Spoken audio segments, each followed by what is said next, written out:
Roue libre, le Mac Vélo sur France Bleu 107.1. Alors justement, le vélo au travail, une unité kilométrique vélo qui a une fois de plus du plomb dans l'aile, pendant que le club des parlementaires pour le vélo remonte au créneau donc pour le défendre. Tournons-nous vers ceux qui travaillent eux sans les textes de loi aussi. Bonjour Loïc. Bonjour. Loïc, vous êtes derrière Cycléo. Qu'est-ce que Cycléo ? Alors Cycléo, c'est une application mobile tout simplement qui va permettre de faciliter la vie du cycliste dans ses déplacements au quotidien.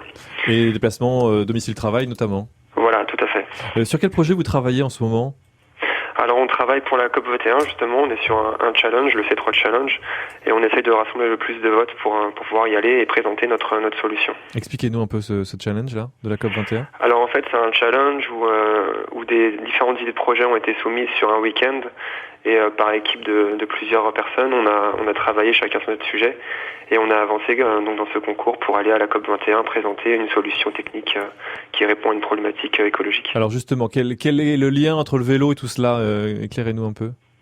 Eh ben nous justement on travaille sur la partie vélo parce qu'on croit vraiment qu'on est aux prémices du déplacement en vélo-travail et on souhaite aider les entreprises justement à devenir plus éco-responsables en favorisant les déplacements en vélo de leurs employés pour venir travailler. Voilà. Alors qu'est-ce que vous pensez du coup du dernier coup porté à l'indemnité kilométrique vélo ? Quelque part, c'est vrai qu'on s'y attendait.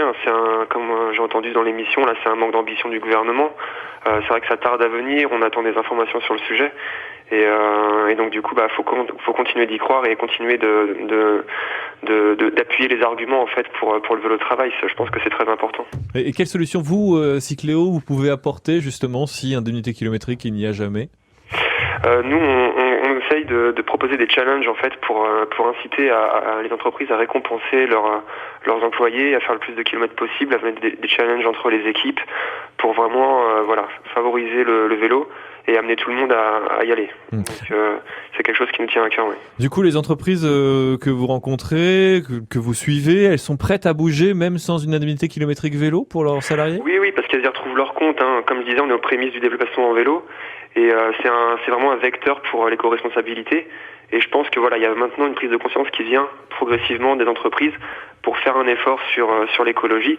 Et après, bien sûr, il y a un bénéfice direct pour les employés en termes de sport, pratique sportive, qui est reconnu déjà au niveau de la santé et puis de la motivation des employés. Il va de soi que la présence d'une indemnité kilométrique vélo, ce sera un sacré coup de pouce quand même pour faire avancer tout cela. Oui, voilà. Ce sera vraiment un bonus. Oui, c'est vrai. Merci beaucoup Loïc de Cycléo d'avoir été avec nous. Alors plus d'infos sur cycléo.me et puis sur Facebook, Twitter, vous retrouvez toutes les infos sur la page Facebook France Bleu 107.1 officielle.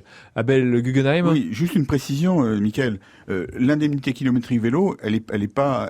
Maintenant, elle existe. Oui, simplement. Oui. Et là, on a avancé. Simplement, les forces qui sont contre nous essayent de la limiter puisqu'ils ils n'ont pas réussi à l'interdire. Donc, c'est moins pire que ce que vous dites. Oui, c'est moins pire que ce que je dis. Mais bon, à un moment donné, faire quelque chose de facultatif, c'est toujours moins important que quelque chose d'obligatoire.